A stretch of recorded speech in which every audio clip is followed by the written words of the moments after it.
ಪರಶುರಾಮ್ಗೆ ಸ್ವಾಗತ ಅಂತ ಹೇಳ್ತಾ 10ನೇ ತರಗತಿ ಸಮಾಜ ವಿಜ್ಞಾನ ಭಾಗ 1ರಲ್ಲಿ ಪರಿಷ್ಕೃತ ಪಠ್ಯ ಪುಸ್ತಕಗಳು 2024ರಲ್ಲಿ ಪರಿಷ್ಕರಣೆಗಳು ಒಳಪಟ್ಟಿದ್ದಾವೆ.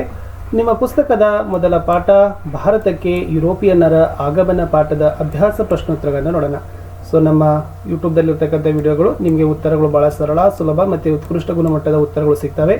ಇದೇ ಥರದ ಎಲ್ಲ ವಿಷಯಗಳಲ್ಲಿ ಕೂಡ ಪಾಠದ ಪ್ರಶ್ನೋತ್ತರಗಳನ್ನು ನೋಟ್ಸ್ಗಳು ಕೊಟ್ಟಿದ್ದೀನಿ. ಲಿಂಕನ್ನು ವಿಡಿಯೋದ ಡಿಸ್ಕ್ರಿಪ್ಷನ್ ಬಾಕ್ಸ್ನಲ್ಲಿ ಕೊಟ್ಟಿದ್ದೀನಿ. ಸೊ ದಯಮಾಡಿ ಅವುಗಳನ್ನು ನೋಡಿ ಅಂತ ಹೇಳ್ತಾ ವಿಡಿಯೋನ ಲೈಕ್, ಶೇರ್ ಹಾಗೂ ಸಬ್ಸ್ಕ್ರೈಬ್ ಮಾಡೋದನ್ನು ಮಾತ್ರ ಮರೆಯದಿರಿ. ಸೊ ಶುರು ಮಾಡೋಣ. ಅಭ್ಯಾಸಗಳು. ಮುಖ್ಯ ಪ್ರಶ್ನೆ 1, ಕೆಳಗಿನ ವಾಕ್ಯಗಳಲ್ಲಿ ಖಾಲಿ ಬಿಟ್ಟ ಸ್ಥಳಗಳನ್ನು ಸೂಕ್ತ ಉತ್ತರಗಳಿಂದ ಭರ್ತಿ ಮಾಡಿ. ಮೊದಲ ಪ್ರಶ್ನೆ, 1453ರಲ್ಲಿ ಆಟೋಮನ್ ಟರ್ಕರು ಡ್ಯಾಶ್ ನಗರವನ್ನು ವಶಪಡಿಸಿಕೊಂಡರು. ಸರಿಯಾದ ಉತ್ತರ ಕಾನ್ಸ್ಟಾಂಟಿನೋಪಲ್. ಎರಡನೇ ಪ್ರಶ್ನೆ, ಭಾರತ ಹಾಗೂ ಯುರೋಪ್ ನಡುವೆ ಹೊಸ ಜಲಮಾರ್ಗವನ್ನು ಕಂಡುಹಿಡಿದವನು ಡ್ಯಾಶ್. ಉತ್ತರ ವಾಸ್ಕೋ ಡ ಗಾಮ. ಪ್ರಶ್ನೆ 3, 1741ರಲ್ಲಿ ಡಚ್ಚರು ಡ್ಯಾಶ್ ಮೇಲೆ ಯುದ್ಧ ಸಾರಿದರು. ಉತ್ತರ ತಿರುವಾಂಕೂರು. ಪ್ರಶ್ನೆ 4, ಭಾರತದಲ್ಲಿದ್ದ ಫ್ರೆಂಚರ ರಾಜಧಾನಿ ಡ್ಯಾಶ್. ಸರಿಯಾದ ಉತ್ತರ ಪಾಂಡಿಚೇರಿ. ಮುಂದಿನ ಪ್ರಶ್ನೆ 5, 1757ರಲ್ಲಿ ರಾಬರ್ಟ್ ಕ್ಲೈವ್ ಮತ್ತು ಸಿರಾಜುದ್ ದೌಲಾ ನಡುವೆ ನಡೆದ ಕದನ ಡ್ಯಾಶ್. ಸರಿಯಾದ ಉತ್ತರ ಪ್ಲಾಸಿ ಕದನ. 6ನೇ ಪ್ರಶ್ನೆ, ಈಸ್ಟ್ ಇಂಡಿಯಾ ಕಂಪನಿಗೆ ಬಂಗಾಳದ ದಿವಾನಿ ಹಕ್ಕನ್ನು ಡ್ಯಾಶ್ ನೀಡಿದನು. ಸರಿಯಾದ ಉತ್ತರ 2ನೇ ಶಾ ಆಲಂ ನೀಡಿದನು ಅನ್ನೋದು ಸರಿಯಾಗಿ ಬರೀಬೇಕು. ಅದೇ ಥರ 7ನೇ ಪ್ರಶ್ನೆ, ಬಂಗಾಳದಲ್ಲಿ ದ್ವಿಪ್ರಭುತ್ವವನ್ನು ಜಾರಿಗೆ ತಂದವನು ಡ್ಯಾಶ್. ಸರಿಯಾದ ಉತ್ತರ ರಾಬರ್ಟ್ ಕ್ಲೈವ್ ಅಂತಕ್ಕಂಥವನೇ. ಸೊ ಬಂಗಾಳದಲ್ಲಿ ದ್ವಿಪ್ರಭುತ್ವ ನೀತಿಯನ್ನು ಜಾರಿ ಮಾಡಿದ ಅನ್ನೋದನ್ನು ನೀವೇನು ಮಾಡಬೇಕಾಗಿತ್ತಪ್ಪ ಅಂತಂದರೆ ಬರಿಬೇಕು. ಮುಂದಿನ ಪ್ರಶ್ನೆ 2, ಈ ಕೆಳಗಿನ ಪ್ರಶ್ನೆಗಳಿಗೆ ಗುಂಪುಗಳಲ್ಲಿ ಚರ್ಚಿಸಿ ಉತ್ತರಗಳನ್ನು ಬರೀಬೇಕು. ಮೊದಲ ಪ್ರಶ್ನೆ ಕೊಟ್ಟಿದ್ರು, ಎಸ್, ಮಧ್ಯಕಾಲದಲ್ಲಿ ಭಾರತ ಮತ್ತು ಯುರೋಪ್ ನಡುವೆ ವ್ಯಾಪಾರ ಹೇಗೆ ನಡೀತಿತ್ತು ಅಂತ ಕೇಳಿದ್ದಾರೆ. ಸೊ ಫಸ್ಟ್ ಬರೀಬೇಕು, ಪ್ರಾಚೀನ ಕಾಲದಿಂದಲೂ ವ್ಯಾಪಾರ ಮತ್ತು ವಾಣಿಜ್ಯದ ನಡುವಿನ ಸಂಬಂಧ ಭಾರತ ಮತ್ತು ಯುರೋಪ್ ನಡುವೆ ನಿರಂತರವಾಗಿ ಇತ್ತು. ಸಾಂಬಾರ್ ಪದಾರ್ಥಗಳಾದ ಮೆಣಸು, ಜೀರಿಗೆ, ದಾಲ್ಚಿನ್ನಿ ಅಪಾರ ಬೇಡಿಕೆ ಇತ್ತು. ಮಧ್ಯಕಾಲದಲ್ಲಿಯೂ ವ್ಯಾಪಾರ ಮುಂದುವರಿತಾ ಹೋಯಿತು. ಏಷ್ಯಾದ ಸರಕುಗಳನ್ನು ಅರಬ್ ವರ್ತಕರು ತೆಗೆದುಕೊಂಡರು, ಕಾನ್ಸ್ಟಾಂಟಿನೋಪಲ್ ನಗರಕ್ಕೆ ತಲುಪಿಸ್ತಾ ಇದ್ರು. ಕಾನ್ಸ್ಟಾಂಟಿನೋಪಲ್ ಸರಕು ವಿನಿಮಯ ಕೇಂದ್ರವಾಗಿತ್ತು. ಇದು ಯುರೋಪಿನ ವ್ಯಾಪಾರದ ಹೆಬ್ಬಾಗಿಲು ಅಂತಲೇ ಪ್ರಸಿದ್ಧವಾಗಿತ್ತು ಅನ್ನೋ ಪಾಯಿಂಟ್ಸ್ಗಳನ್ನು ಇದೇ ಥರ ನೀವು ಎಕ್ಸಾಮ್ಗಳಲ್ಲಿ ಬರೀಬೇಕು. ಮುಂದಿನ ಪ್ರಶ್ನೆ, ಭಾರತಕ್ಕೆ ಹೊಸ ಜಲಮಾರ್ಗ ಕಂಡುಹಿಡಿಯಲು ಕಾರಣವಾದ ಅಂಶಗಳನ್ನು ಚರ್ಚಿಸಿರಿ. ಉತ್ತರ, ಆಟೋಮನ್ ಟರ್ಕರು ಕಾನ್ಸ್ಟಾಂಟಿನೋಪಲ್ ನಗರವನ್ನು ವಶಪಡಿಸಿಕೊಂಡಿದ್ದು. 2ನೇದು, ಭೂಮಾರ್ಗಗಳನ್ನು ಮುಚ್ಚಿದ್ದು. 3, ನೌಕಾಯಾನದಲ್ಲಿ ಯುರೋಪಿನ ದೇಶಗಳು ಹೊಂದಿದ್ದ ಏಕಸ್ವಾಮ್ಯ. 4, ವೈಜ್ಞಾನಿಕ ಸಂಶೋಧನೆಗಳು. 5, ಪೂರ್ವ ದೇಶಗಳಲ್ಲಿದ್ದ ಸಂಪತ್ತಿನ ಕುರಿತಾದ ಕಥೆಗಳು. ಲಾಸ್ಟ್ ಬರೀಬೇಕು, ಮಿಷನರಿಗಳ ಧರ್ಮ ಪ್ರಚಾರದ ಆಸಕ್ತಿ. ಈ 6 ಅಂಶಗಳು ಹೊಸ ಜಲಮಾರ್ಗ ಕಂಡುಹಿಡಿಯಲಿಕ್ಕೆ ಕಾರಣವನ್ನು ತಂದುಕೊಟ್ಟವು ಅಂತಕ್ಕಂಥ ಬರೆದ್ರೆ ಸಾಕು. ಪ್ರಶ್ನೆ 10, ಭಾರತಕ್ಕಾಗಿ ವ್ಯಾಪಾರಕ್ಕಾಗಿ ಬಂದ ಯುರೋಪಿಯನ್ನರುಗಳನ್ನು ಪಟ್ಟಿ ಮಾಡಿ. ಸೊ ಪೋರ್ಚುಗೀಸರು, ಡಚ್ಚರು, ಫ್ರೆಂಚರು, ಕಡೆಗೆ ಬ್ರಿಟಿಷರು ಅಂತಕ್ಕಂಥ 4ರು ಕೂಡ ಏನಪ್ಪ ಅಂತಂದರೆ ಸೊ ಭಾರತದ ವ್ಯಾಪಾರಕ್ಕಾಗಿ ಬಂದಿರತಕ್ಕಂಥ ಯುರೋಪಿಯನ್ನರ ಮನೆತನಗಳು. ಮುಂದಿನ ಪ್ರಶ್ನೆ 11, ಮಾರ್ತಾಂಡವರ್ಮನು ಡಚ್ಚರನ್ನು ಹೇಗೆ ನಿಯಂತ್ರಿಸಿದನು ಅಂತ ಕೇಳಿದ್ದಾರೆ. ಸೊ ಈತ ವೈನಾಡ ಸಂಸ್ಥಾನವನ್ನು ಆಳಿದ. ಸುತ್ತಮುತ್ತಲಿನ ಸಂಸ್ಥಾನಗಳು ಮತ್ತು ಪರಕೀಯರಿಂದ ರಕ್ಷಿಸಿದ. ರಾಜಧಾನಿ ಪದ್ಮನಾಭಪುರದಿಂದ ತಿರುವಂತನಪುರಂಗೆ ಸ್ಥಳಾಂತರ ಮಾಡಿದ. ಕರಿಮೆಣಸಿನ ವ್ಯಾಪಾರದಲ್ಲಿ ಹಿಡಿತ ಸಾಧಿಸುತ್ತಿದ್ದ ಡಚ್ಚರನ್ನು ತಡೆದ. ನೆಡುಮಂಗಡ ಮತ್ತು ಕೊಟ್ಟಾರಕವನ್ನು ವಶಪಡಿಸಿಕೊಂಡ. ಕೊಟ್ಟಾರಕರ ಸಂಸ್ಥಾನವನ್ನು ಮುಂದಿಟ್ಟುಕೊಂಡು ಡಚ್ಚರ ಮೇಲೆ ಯುದ್ಧ ಮಾಡಿದ. ಕೊಚ್ಚಿ ಸಾಂಬಾರ್ ಪದಾರ್ಥಗಳ ಕೇಂದ್ರವಾಗಿತ್ತು. ತಿರುವಾಂಕೂರು ಶ್ರೀಮಂತ ಸಂಸ್ಥಾನವಾಯಿತು ಅನ್ನೋತಕ್ಕಂಥ ಪಾಯಿಂಟ್ಸ್ಗಳನ್ನು ಬರೆದ್ರೆ ಸೊ ಈ ಪ್ರಶ್ನೆ ಉತ್ತರ ಆಗ್ತದೆ. ಸೊ ಭಾಳ ಸರಿ ಈ ಪ್ರಶ್ನೆ ಏನು ಮಾಡಿದಾರಪ್ಪ ಅಂದ್ರೆ ನಿಮ್ಮ ಎಕ್ಸಾಮಲ್ಲಿ ಕೇಳಿದ್ದಾರೆ.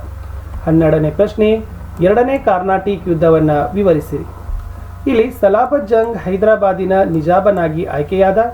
ಫ್ರೆಂಚರು ಗುಸ್ತಿ ಎಂಬ ಅಧಿಕಾರಿಯನ್ನು ನೇಮಕ ಮಾಡಿದರು. ಚಂದಾ ಸಾಹೇಬನು ಕರ್ನಾಟಕದ ನವಾಬನಾದ. ರಾಬರ್ಟ್ ಕ್ಲೈವನು ಕರ್ನಾಟಕದ ರಾಜಧಾನಿ ಆರ್ಕಾಟಿನ ಮೇಲೆ ಆಕ್ರಮಣ ಮಾಡಿದ. ಫ್ರೆಂಚರು ಮತ್ತು ಚಂದಾ ಸಾಹೇಬರಿಗೆ ಸೋಲಾಗ್ತದ. ಬ್ರಿಟಿಷರು ಅನ್ವರುದ್ದೀನನ ಮಗನಾದ ಮೊಹಮ್ಮದ್ ಅಲಿಯನ್ನು ನವಾಬನನ್ನಾಗಿ ನೇಮಕ ಮಾಡಿದರು. ಪಾಂಡಿಚೇರಿ ಒಪ್ಪಂದದೊಂದಿಗೆ ಯುದ್ಧದ ಮುಕ್ತಾಯ. ಫ್ರೆಂಚರಿಗೆ ರಾಜಕೀಯ ಹಿನ್ನಡೆ ಆಗ್ತದ. ಬ್ರಿಟಿಷರಿಗೆ ಪ್ರತಿಷ್ಠೆಯನ್ನು ಇದೇನಾಗ್ತದಪ್ಪ ಅಂದ್ರೆ ಈ ಕದನ ತಂದುಕೊಟ್ಟಿತು ಅಂತಕ್ಕಂಥ ಅಂಶಗಳನ್ನು ಬರೆದ್ರೆ ಸಾಕು. ಮುಂದಿನ ಪ್ರಶ್ನೆ 13, ಪ್ಲಾಸಿ ಕದನಕ್ಕೆ ಕಾರಣ ಮತ್ತು ಪರಿಣಾಮಗಳನ್ನು ತಿಳಿಸಿರಿ. ಸೊ ಪ್ಲಾಸಿ ಕದನಕ್ಕೆ ಮುಖ್ಯವಾಗಿ 3 ಕಾರಣಗಳು. 1ನೇದು ದಸ್ತಕಗಳ ದುರುಪಯೋಗ. 2ನೇದು ನವಾಬನ ಅನುಮತಿ ಇಲ್ಲದೆ ಬ್ರಿಟಿಷರು ವಿಲಿಯಂ ಕೋಟೆಯನ್ನು ಬಲಪಡಿಸಿಕೊಂಡಿದ್ದು. 3, ಕಪ್ಪು ಕೋಣೆಯ ದುರಂತ ಅಂತಕ್ಕದ್ದನ್ನು ಬರೀಬೇಕು. ಇನ್ನು ಇದರ ಪರಿಣಾಮಗಳಲ್ಲಿ ಬರೀಬೇಕು, ಭಾರತೀಯರಲ್ಲಿದ್ದ ಅನೈತಿಕತೆ ಅಸಂಘಟನೆ ಪ್ರದರ್ಶನವಾಯಿತು, ಸಿರಾಜುದ್ದೌಲನ ಕೊಲೆ ಆಗ್ತದ, ಮೀರ್ ಜಾಫರ್ ಬಂಗಾಳದ ನವಾಬನಾಗಿ ಬಿಡ್ತಾನೆ, ಬ್ರಿಟಿಷರಿಗೆ 24 ಪರಗನಗಳ ಪ್ರದೇಶ ಬಳುವಳಿಯಾಗಿ ಸಿಗ್ತದ ಅಂತಕ್ಕಂಥ ಬರೆದ್ರೆ ಸಾಕು. ಕಡೆಯ ಪ್ರಶ್ನೆ, ಬಕ್ಸಾರ್ ಕದನದ ಪರಿಣಾಮಗಳಾದವು ಅಂತ ಕೇಳಿದ್ದಾರೆ. ಕಂಪನಿಗೆ ಬಂಗಾಳದ ಮೇಲಿನ ದಿವಾನಿ ಹಕ್ಕನ್ನು 2ನೇ ಶಾ ಆಲಂ ನೀಡ್ತಾನೆ. ಶಾ ಆಲಂ ಬಂಗಾಳದ ಮೇಲಿನ ಹಕ್ಕನ್ನು ಬಿಟ್ಟುಕೊಡ್ತಾನೆ. ಔಧನ ನವಾಬನಾದ ಶುಜ್ ಉದ್ ದೌಲನು 50 ಲಕ್ಷ ರೂಪಾಯಿ ಕೊಡಬೇಕಾಗ್ತದೆ. ಬಂಗಾಳದ ಆಡಳಿತದ ಕಂಪನಿ ನಿರ್ವಹಣೆ ಆಗ್ತದೆ. ಈ ಬಕ್ಸಾರ್ ಕದನ ಬ್ರಿಟಿಷರು ಬಂಗಾಳ, ಬಿಹಾರ ಮತ್ತು ಒರಿಸ್ಸಾದ ನಿಜವಾದ ಒಡೆಯರ್ ಅಂತಾನೆ ದೃಢೀಕರಿಸ್ತದೆ.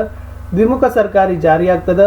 ಜಾಫರ್ ಮಗನಿಗೆ ನಿವೃತ್ತಿ ವೇತನವನ್ನು ಕೊಡ್ತಾರೆ ಅಂತಕ್ಕಂಥ ಬರೆದ್ರೆ ಸಾಕು.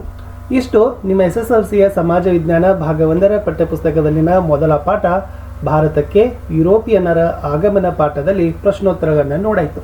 ಸೊ ಇದೇ ತನ್ನಾಗಿರ್ತಕ್ಕಂಥ ಎಲ್ಲ ವಿಷಯಗಳಲ್ಲಿ ಕೂಡ ನಮ್ಮ ವಿಡಿಯೋಗಳು ಸಿಗ್ತವೆ. ನಿಮ್ಮ FA ಎಕ್ಸಾಮ್ ಕ್ವಶನ್ ಪೇಪರ್ಗಳು, ಪಾಸಿಂಗ್ ಪ್ಯಾಕೇಜ್ಗಳು, ನೋಟ್ಸ್ಗಳ ಸಹಿತ ಸಿಗ್ತವೆ. ಅವೆಲ್ಲವುಗಳನ್ನು ಬೇಕಾದರೆ ವಿಡಿಯೋದ ಡಿಸ್ಕ್ರಿಪ್ಷನ್ ಬಾಕ್ಸ್ನಲ್ಲಿ ನಾನು ಪ್ರತಿಯೊಂದು ವಿಷಯವಾರು ಪ್ಲೇಲಿಸ್ಟ್ ಲಿಂಕನ್ನು ಕೊಟ್ಟಿದ್ದೀನಿ. ಸೊ ಆ ವಿಷಯವಾರು ಪ್ಲೇಲಿಸ್ಟ್ ಲಿಂಕನ್ನು ದಯಮಾಡಿ ತಾವುಗಳನ್ನು ನೋಡಿ. ಸೊ ವಿಡಿಯೋಗಳನ್ನು ಲೈಕ್, ಶೇರ್, ನಿಮ್ಮ ಫ್ರೆಂಡ್ ಸರ್ಕಲ್ಗಳಿಗೆ ಹೆಚ್ಚೆಚ್ಚು ಶೇರ್ಗಳನ್ನು ಮಾಡ್ತಾಯಿರಿ. ವಿಶೇಷವಾಗಿ ನಮ್ಮದೇ ವಾಟ್ಸಪ್ ಚಾನಲ್ ಅದ, ಟೆಲಿಗ್ರಾಮ್ ಗ್ರೂಪ್ ಅದ, ಲಿಂಕನ್ನು ನಾನು ವಿಡಿಯೋದ ಡಿಸ್ಕ್ರಿಪ್ಷನ್ ಬಾಕ್ಸ್ನಲ್ಲಿ ಕೊಟ್ಟಿದ್ದೀನಿ. ಸೊ ಫಸ್ಟ್ ನೀವು ಮಾಡ್ತಕ್ಕಂಥ ಕೆಲಸವೇ ಸೊ ನಮ್ಮ ವಾಟ್ಸಪ್ ಚಾನಲು ಮತ್ತು ಟೆಲಿಗ್ರಾಮ್ ಗ್ರೂಪ್ಗಳಿಗೆ ಬಂದು ಜಾಯ್ನ್ ಆಗಿ. ಸೊ ಅಲ್ಲಿ ನೀವು ಬಂದು ಟೆಲಿಗ್ರಾಮ್ ಗ್ರೂಪ್ಗೆ ಜಾಯ್ನ್ ಆದ್ರಂದರೆ ವಾಟ್ಸಪ್ ಚಾನಲಿಗೆ ಬಂದರೆ ನಾವು ಹಾಕ್ತಕ್ಕಂಥ ಪ್ರತಿ ವಿಡಿಯೋದ PDF ಫೈಲ್ಗಳು ನಿಮಗೆ ಸಿಗ್ತವೆ. ಸೊ ಅವೆಲ್ಲ ಬೆನಿಫಿಟ್ಗಳನ್ನು ನಿಮಗೆ ಬೇಕಾದರೆ ಸೊ ಖಂಡಿತವಾಗಿ ಫ್ರೆಂಡ್ಸ್ ನೀವೇನು ಮಾಡಿಪ್ಪ ಅಂತಂದರೆ ವಾಟ್ಸಪ್ ಚಾನಲು ಮತ್ತು ಟೆಲಿಗ್ರಾಮ್ ಗ್ರೂಪ್ಗಳಿಗೆ ಬನ್ನಿ. ಸೊ ಖಂಡಿತವಾಗಿ ಆ PDFಗಳನ್ನು ತೆಗೆದುಕೊಂಡು ಚೆನ್ನಾಗಿ ನೀವುಗಳು ಓದಬೇಕು. ಎಲ್ಲ ವಿಷಯಗಳಲ್ಲಿ ಕೂಡ ಸೊ ವಿಡಿಯೋಗಳು ಬರ್ತವೆ. ತುಂಬ ನಮ್ಮ ಉತ್ತರಗಳು ಸರಳ ಇದ್ದಾವೆ, ಈಸಿಯಾಗಿ ನೀವು ರಿಮೈಂಡ್ ಮಾಡ್ಬೋದು. ಪದೇ ಪದೇ ಅವುಗಳನ್ನು ಕೇಳೋದ್ರಿಂದ ಖಂಡಿತವಾಗಿ 100% ಏನಾಗ್ತದಪ್ಪ ಅಂದರೆ ನೀವು ಒಳ್ಳೆಯ ಅಂಕಗಳನ್ನು ಗಳಿಸ್ತೀರಿ. ಹೆಚ್ಚು ವಿಡಿಯೋಗಳು ನಮ್ಮ ಯೂಟ್ಯೂಬ್ ಚಾನಲ್ನಲ್ಲಿದ್ದಾವೆ. ಅವುಗಳನ್ನು ಸಹಿತ ತಾವುಗಳನ್ನು ನೋಡಿದರೆ ಕಡಿಮೆ ಅವಧಿಯಲ್ಲಿ ಹೆಚ್ಚು ಅಂಕಗಳನ್ನು ನೀವು ಗಳಿಸ್ಬೋದು. ಬಹಳಷ್ಟು ವಿಡಿಯೋಗಳು ನಮ್ಮ ಬೆನಿಫಿಟ್ ಇದ್ದಾವೆ. ಸೊ ಇಲ್ಲಿಯವರೆಗೆ 3,65,000ಕ್ಕಿಂತ ಹೆಚ್ಚು ಚಂದಾದಾರರು, 8,80,00,000ಕ್ಕಿಂತ ಹೆಚ್ಚು ವೀಕ್ಷಣೆಗಳು ಇವತ್ತಿನವರೆಗೆ ಓಡಿದಾವೆ. ಇನ್ನೂ ಹೆಚ್ಚು ನಾವು ಅಪೇಕ್ಷೆ ಮಾಡಿದ್ದೀವಿ. ಸೊ ಸಪೋರ್ಟ್ ಮಾಡಿ ಅಂತ ಹೇಳ್ತಾ ಸಿಗುವ ಹೊಸ ವಿಡಿಯೋದಲ್ಲಿ ಬಾಯ್.